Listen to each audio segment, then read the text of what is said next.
Go. Hi, I'm Callum from Tyne Valley Motorhomes, and this is a handover of an Elddis Majestic 155. So starting with walk round on the driver's side of the vehicle first.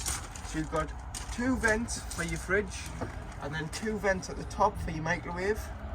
And then next to it you've got your Truma external shower, which is only a cold water fed shower. So you'll have to make sure that the pump's on inside the vehicle. Then all you need to do is take this cap out.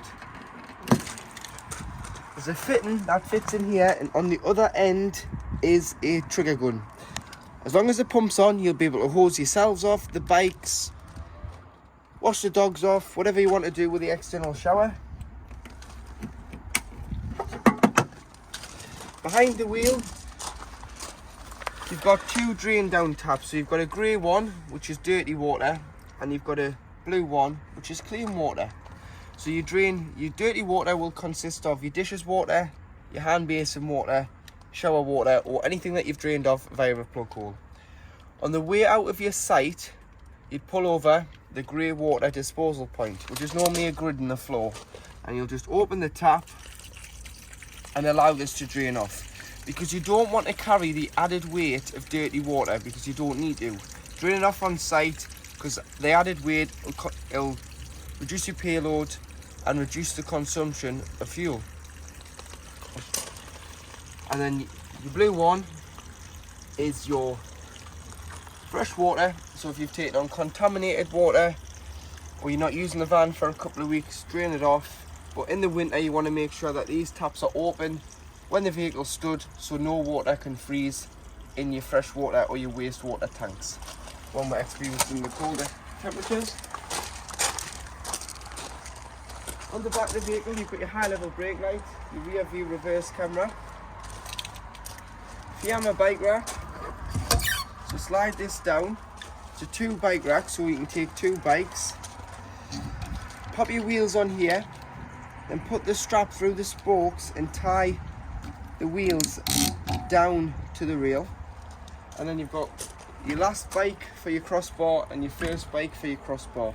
Then put some sort of bike security lock around the bikes and the bike frame, so that the bikes aren't left as they are without a lock on, unattended, because you wouldn't want your bikes to go missing, so make sure they're secure. Here you have your cassette toilet, so all your external lockers open with the tri-mark key. And then all you need to do is push the catches in. This one's your toilet, so to get your toilet cassette out you need to make sure that the blade's closed on the ball of the toilet inside. But I'll show you that when we do the inside of the motorhome. Lift the orange handle and slide the cassette free of the motorhome. You can either carry it or you can wheel it to your waste disposal point. And then all you need to do is unscrew the grey cap,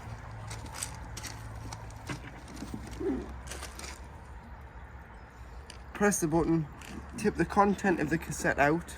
Once you've tipped it out, if you just put some water in here, give it a rinse, tip out again, and then you want to go in with a cap full of either the blue or the green chemical, which is 120 ml. So into there, and it's good to go back into the motorhome and be used. Next to it, you do have your fresh water intake. So this is where you fill the vehicle with cold water. So using one of the round-headed keys, when it just turns like so, it's locked, and then once you're able to grip it and turn it, it's open. Go and buy yourself a hose pipe with some hose pipe connections, because it's mainly just a brass tap on site. Pop the flat end of the hose there, connect the other end to the tap, and fill your motorhome with water. If you are going wild camping, then you will have to take a full tank with you from home. If you're going to a site, take a maximum of 20 litres.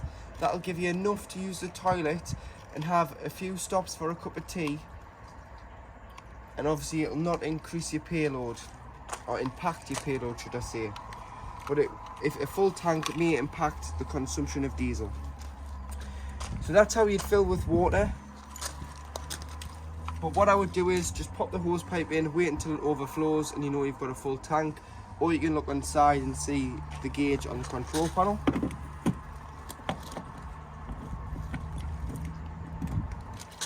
And then this one here is your battery locker. So again, with the tri-mark key, you can open this. And in there you have your leisure battery, which is a 100 amp hour platinum leisure battery. And you've got your hookup point. So if you are charging it at home, or you are on a site, you'd need to hook the vehicle up. So if you're lucky enough to keep it at home, a few days before you go away, you'll want to start to get the motorhome ready. So you want to start putting your bits and pieces in, but you want to hook it up a couple of days before to charge that all important leisure battery. So to do that, lift the collar, slide it on here, hook the motorhome up first, then do the other end to the house or to the site post when you arrive on your site, just so that you're not walking around with a live lead. If you pop the lead into the little groove there, you'll be able to lock this locker like so, and your lead's now safe.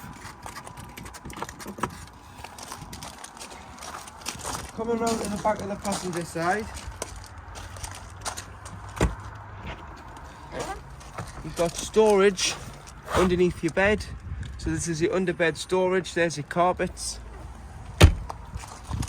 LPG, so this is your gas locker. But this vehicle has been fitted with gas flow from the previous owner.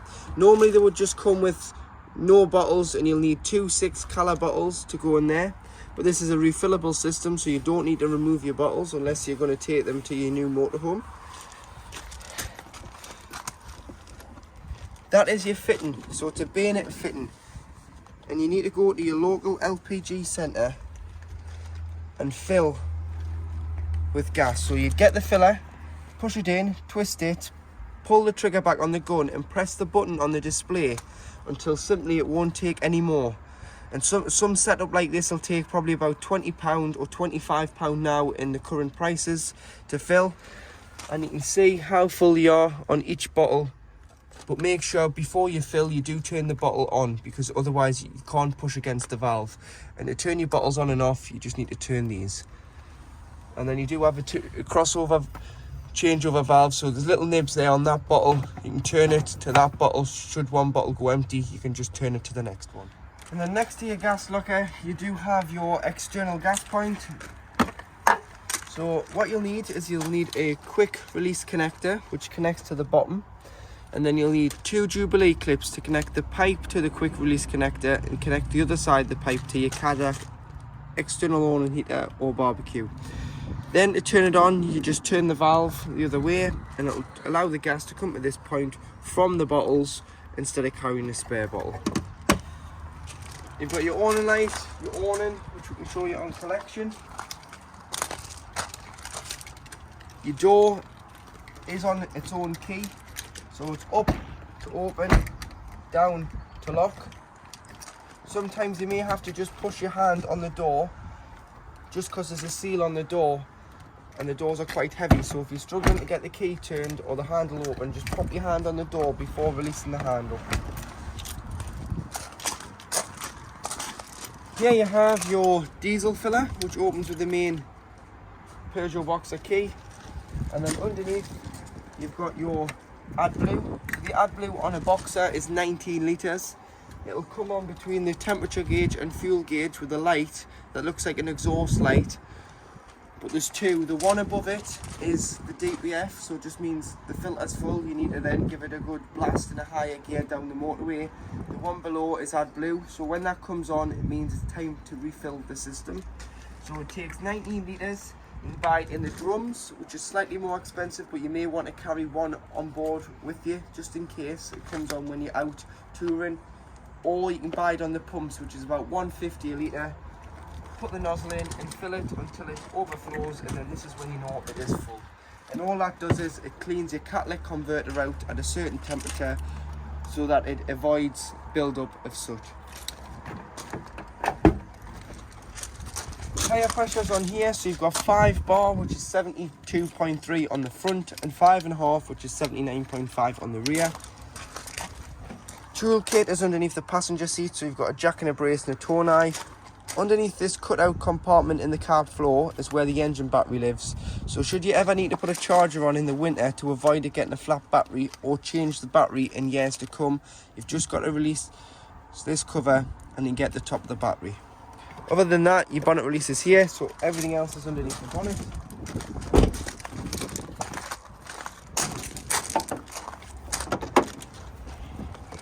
So to the left hand side, you've got all your fluids. So you've got your screen wash here, which is the main one you're going to need.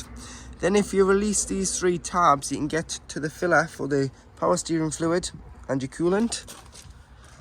Got your brake fluid, engine oil filler and dipstick. Paint code 611, Grigio aluminium for the grey, for the silver should I say. This here is an earthen point as the battery's underneath the cab floor. And then between the air filter and the back of the headlight, you've got this rectangular box. You pop your key in here and lift up. This is your positive terminal for giving or receiving a jump start. Weight plate, so 3.5 ton gross vehicle weight. And then you do have 5.5, so you've got a 2 ton towing limit behind this motorhome, and then your front and back axle weights. So to work your control panel, so you've got the master switch here, which turns on 12 volt if you're not hooked up, or if you are hooked up, it turns on 230 mains voltage. Tank heaters, so if it's going to freeze overnight, you can turn your tank heaters on when you've got the motorhome in use, and what that'll do is it'll stop the heaters in the waste and the fresh, and it'll stop them water from freezing in them tanks. Awning is just your awning light on the outside of the motorhome, and then lights is just the master switch for your lights. Then they all are individually switched around the motorhome. You need to turn your pump on to service the water to your taps, toilet, shower, exterior shower if you've got one fitted. Otherwise you'll get nothing because the lines aren't primed. Here on the top it shows you the voltage of your leisure battery, and then if you press the water button it shows you how much water you do have in your tank. To operate your wheel heating and hot water control panel, so at the top there you've got hot water and underneath you've got heating. So to operate, what you need to do is you just need to click these buttons. So starting off with the hot water, you've got off, you've got frost start, which is approximately 5 degrees. That'll keep the water at above freezing. You've got 1 kilowatt, which is 750 watts of mains 230 volt. You've got 1500 watts, which is 2 kilowatts of mains electric to heat your water. So you'd use this one if you were on a site. And then if you're wild camping, you'd use this one, which is gas.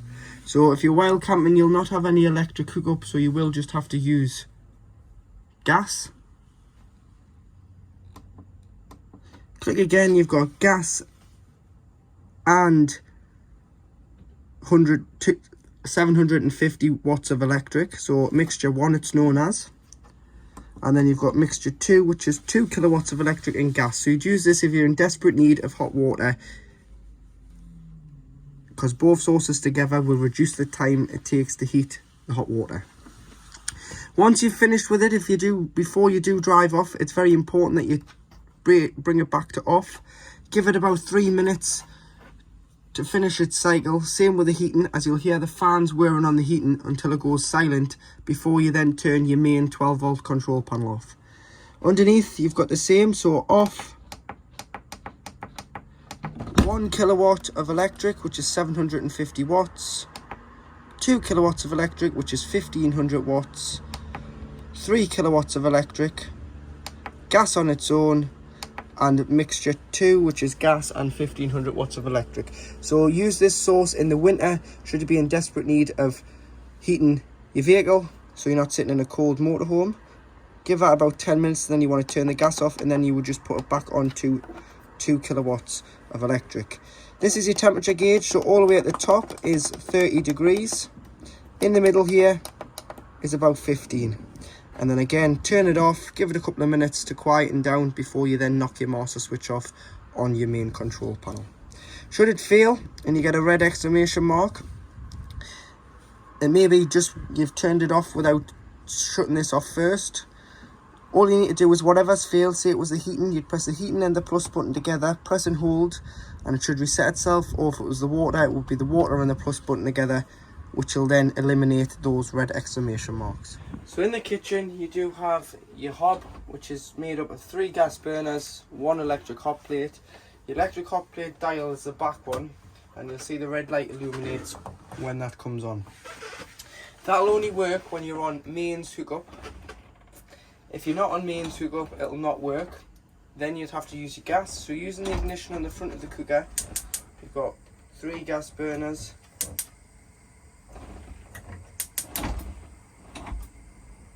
So there's 3 lit gas rings. Allow them to cool, all 4 of them, so that they're cool enough to rest your hand upon before you put your glass lid down, because otherwise if it is too hot, the glass will shatter. Underneath,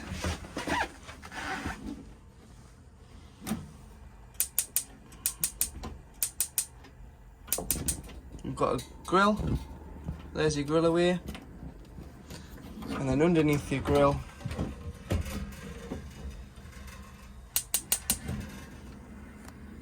you do have your oven. You may want to wrap these up or take them out when travelling, as it can cause a little bit of vibration when on the road. And then underneath, you've got the fuse spur for your electric hot plate, so if that's causing any issue, you can just turn it off there. And then you do have some gas isolation valves, so they're in the open position there. If I was to close one, this is what the closed position would look like that. So make sure that they're open when you're using your appliances. To be fair, you don't really need to touch these at all unless you needed to isolate in an individual appliance. But turn your bottles off to be safe if there's any problems with gas. These are mainly for when the vehicle is annually serviced on its habitation service. Cutlery drawer.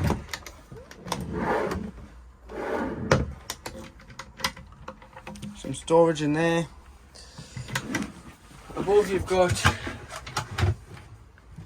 plate and cup, or should I say plate and cup rack. Some storage in here. Plug for your microwave, because it's a mains 800 watt microwave. If you ever need to change that, you can just unplug it and feed the plug through. These are just screwed in with 2 screws, so if you want to remove them, put your own storage system in for your plates and your cups, that's totally fine. And then you'd press eco to wake your microwave. So when hooked up, that'll work. 800 watts, eco to wake, and then you can use your mains microwave.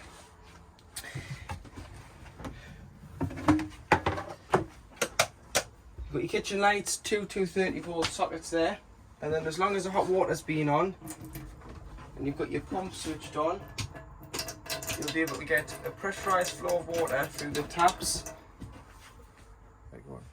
So your tap, once it's pressurised by the boiler, you'll have hot and cold water should you've had the hot water system on. So that's getting up the temperature there, so your water system is working correctly. You've got your drainer there as well. Cutlery drawer. And then operate your domestic fridge. So it's a 3-way fridge. So this is the 3-way source selector. So where it is at now, it's turned off. So if you were parked up at home and you weren't using it, or in the storage yard, not using the van, you'd have it off. Should you be pre-chilling it at home, where you hook the van up to charge the leisure battery anyway a couple of days before your trip, you'll probably want to put your fridge on. So you'd put on mains. Mains will allow it to chill, and then the night before, chuck your shopping in and allow that to chill overnight. You'd also use mains, which is the picture of the plug here, if you were on a site, because you've paid your site fees. Why waste your gas? Use their electric. But if you have pre-chilled your fridge, or you've moved from one site to another and your fridge is full of shopping, put on the battery. That's not off the leisure battery. You've got to have the vehicle running for this feed, and it's only designed for when you're moving. So when you move from site to site, home to site, it acts like a giant cool box, and it will keep your shopping nice and fresh until you either go back to mains, or if you're wild camping, you can go down to gas, choose your temperature, push your temperature gauge in and your spark ignition, and watch the orange band go into green. You'll hear it ticking in the background.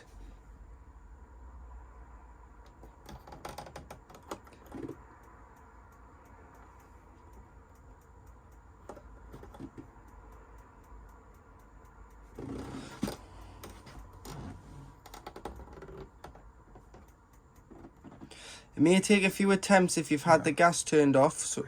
So now it's away. So that's now into green, so I can let go. And it's lit on gas once the orange band is into the green line. One last thing with your fridge.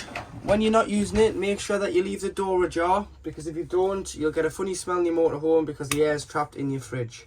So push this catch, pull these two out, and then rest the door upon it, and that's loose there, so it allows air circulation in and out of your fridge.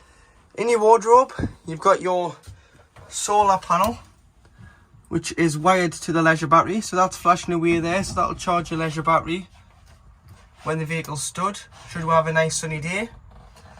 And then you've got your TV aerial, so if you're struggling to get a TV reception and you've fiddled with a TV booster to boost the amplifier and you still have no joy, loosen the nut off, push the stem up,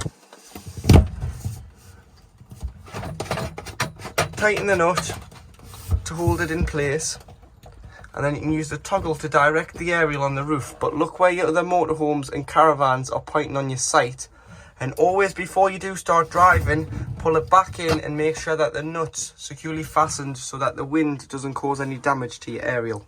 But this is your wardrobe. That's your freestanding table. So you can have it in the front, or you can take it outside should you need to. So in your lounge, you do have travelling seats under both sides. So remove the cushions like so, and then you want to lift it up. Once you've lifted it up, you want to push these two chrome catches in. That'll allow the seat to be folded down like so. And then to assemble the seat, you've got two levers, so one here, one here. So that's your backrest. Slide that over first, then slide it up like so, and then you want to clip your seat base like that, and you've got an additional travelling seat there. Same the other side, and then to fold it down, it's just reverse. So fold.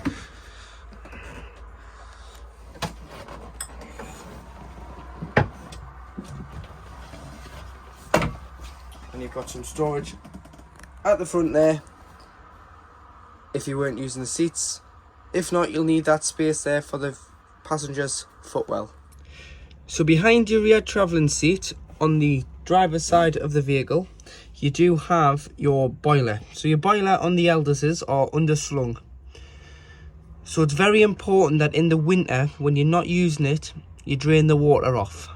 And to drain the water off, this yellow tap here, which is pointing to the driver's side wall, needs to be turned to the back, and it'll drop the water underneath the chassis, and it holds 10 litres. So leave it in that position like this when you're not using it, as you don't want the water to freeze. So open it up, open all the taps within the vehicle.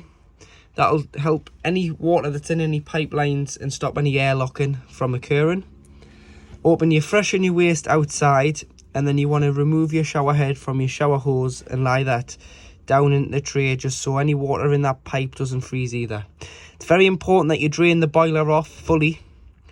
So boiler, taps, fresh and waste, and eliminate all water in your motorhome over the winter, because when it's not in use, the water can freeze, and if it does freeze, it can either flood the vehicle if there's water in the van, or it can be a very costly mistake to make if you do then break your boiler, because it's not covered under the warranty that we give you, because it's users'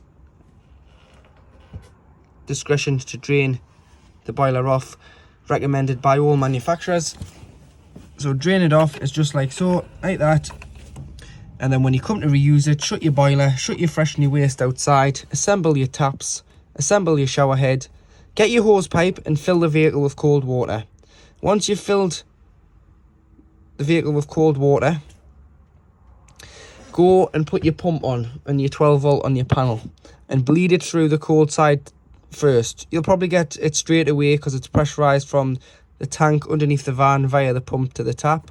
Go to the hot side, it'll start to cough, splutter, and it's transferring the water into this boiler here. Once you get a free flow of water from the hot side, your system's primed. You can then continue to heat the water and test that your water system's working. So that's how you'd winterize. Please make sure you do winterize, otherwise it is costly if it goes wrong. And then at the back of here, on this one, you do have a reset button.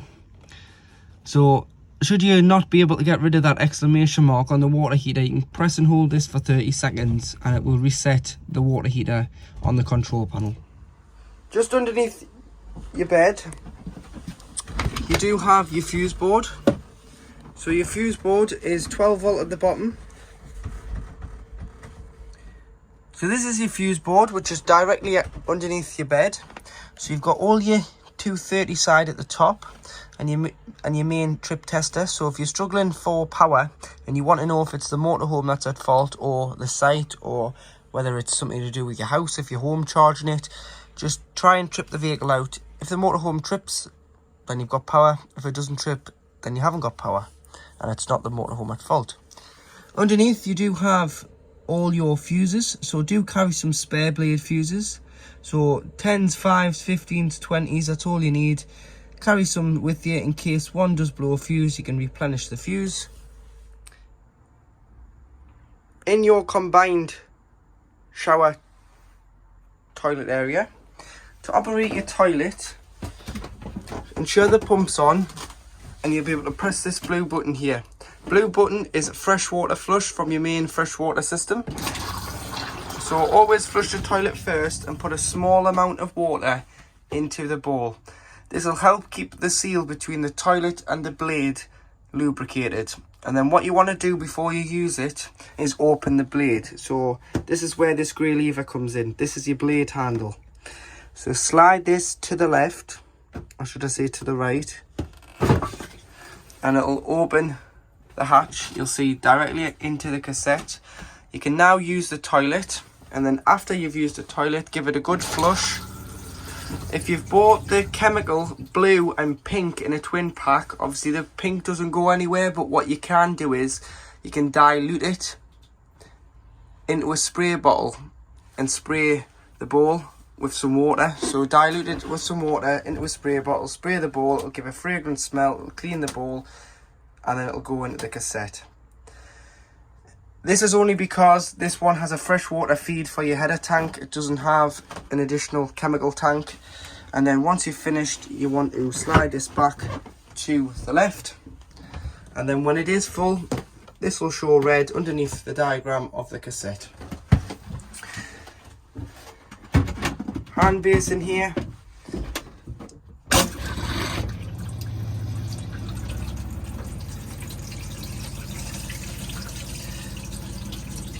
And then once you've finished, just slowly tip it up, because it drains the water off via the plug hole and into the reservoir with the tap folded in. Because there's a reservoir in there, you don't want to flood the back of the toilet. Toiletry cabinet, which is quite a deep cabinet.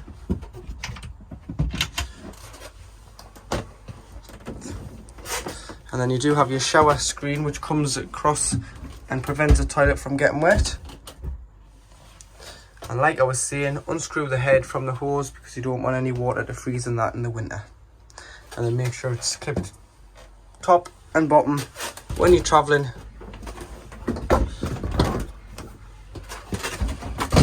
To stop it from flapping around and making noise when you're driving along the road. This is a storage in your under French bed, so you can access it from outside and you can store in there. You can see you've got your carpets, your cab mat, your own unwinding handle, your shower hoses there. That's just your battery box at the back, and that is your pump. So when you open the tap, your pump will kick in should you have the pump turned on. To assemble the front bed out of the lounge, what you need to do is you need to lift and slide the fronts of the seat bases together. And then you use your backrests.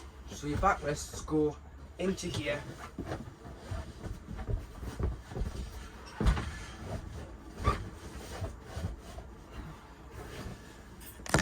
And there you have a double bed across the width of the motorhome. You can turn the base cushions upside down as well, so you get the flatter surface of the back of the cushion to sleep on, but it's entirely up to you. Put a sheet on, put your duvets on, and that's a good size double bed at the front of the vehicle. And then here you do have your permanent rear view camera, so that works in any forward gear. And then what you can do is you can select reverse and it comes on as well.